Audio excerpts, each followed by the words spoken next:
So debrief for standards 4 and 5, talking about content knowledge and application of content. Again, would love to have your thoughts on these standards, especially taking into account the guiding questions now that you've gotten to observe me teaching throughout the semester. Yeah, just as I read through these again and think about it, I mean, I know you have the content knowledge, but the big thing is trying to allow students to learn the content, right? So to me it goes back to using the framework, the UBD framework, understanding by design, and really looking at what your unit of inquiry is, and even in here it says tools of inquiry, but looking at what you want to have accomplished over the next 9 weeks, so that when it comes time for the key assignment, the kids are able to demonstrate mastery of the standards that you want the students to show mastery of. So to me it goes back to just backwards planning, identifying what specific content you want the kids to master, and then breaking down each week, okay, these are the skills to meet this standard, how am I going to teach these skills? Doing that from weeks 1 to 9. Of course, that 9th week, if you're going to have the public key assignment, you have a plan for how that's going to take shape. But once you have those standards picked out, then okay, what are the activities or the drills that the kids are going to be doing from week to week? You have that planned out, but then in terms of who are your students? So now you've got this great roadmap in terms of standards you want to teach, activities, drills, to run with the kids, but going back to what standards 1 through 3, where's the differentiation? How are you going to differentiate to meet each student's needs? So you have to tailor instruction. So I think you've done a good job of that. Sorry, I'm talking over here. I think you've done a good job with that. I think you do plan effectively. I know that based upon what's in your atlas. I know that you've gone through and you have your weekly lesson outlines. But I would say just continue to focus on that UBD concept in terms of planning backwards, trying to really plan as effective as possible for all of the students, taking into account the differences and the cultural differences too, and what some students know and what some students don't know, and trying to have a plan for students that you know are going to have difficulties with specific skills. Yeah, that's good feedback. The one thing that I personally look here is talking about appropriate instructional resources.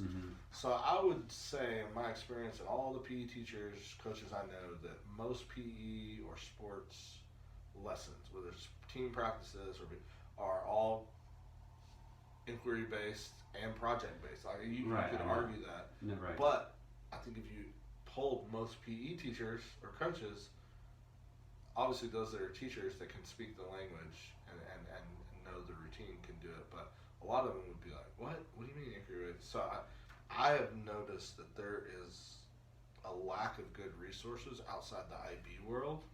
To say it's almost as if not a lot of people have taken the time to create resources to really lay out PE units of inquiry, and this is how you design it, and thinking through everything, versus like that material does exist in a lot of other realms of academia, but it's a shallow pool of results if you go out searching for texts or even information, because I know I've looked for it and trying to do stuff that's different, that's exciting.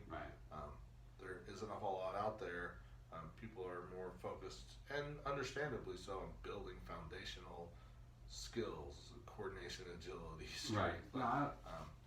I'm not going to argue with that. I would probably agree with it, but yeah, I mean that makes me think too. I mean, what do we want the class we want the kids to be able to investigate during the class if it's an inquiry, right? We want it to be student-centered.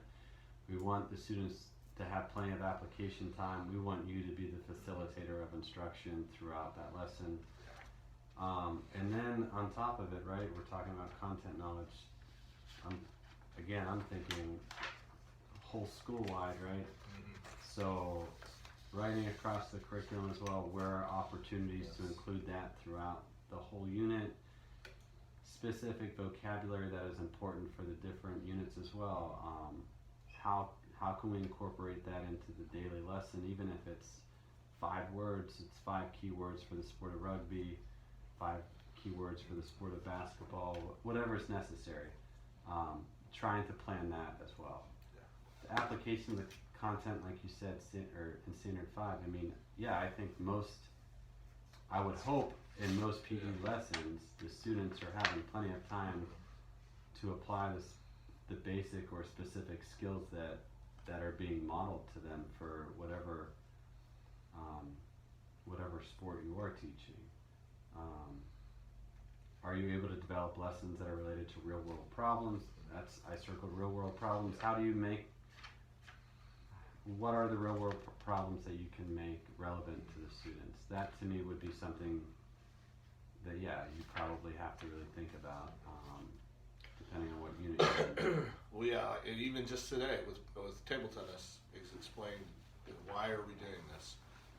It's a great. There's few better games, especially for high school students, to really improve their hand-eye coordination. And why do you need good hand-eye coordination? Well, there's a lot of real-world situations that come up that. It's just creating the awareness. So sometimes there's teachable moments where it comes to you right in the moment of teaching, but that goes back to the planning, right? Talked about UBD. If you plan to make those, the hand-eye coordination to make it relevant to them, makes sense. Like I'm reading this right now, authentic local and global issues too. You're in the basketball unit, right? So you could maybe make a connection in terms of the NBA and that global issue.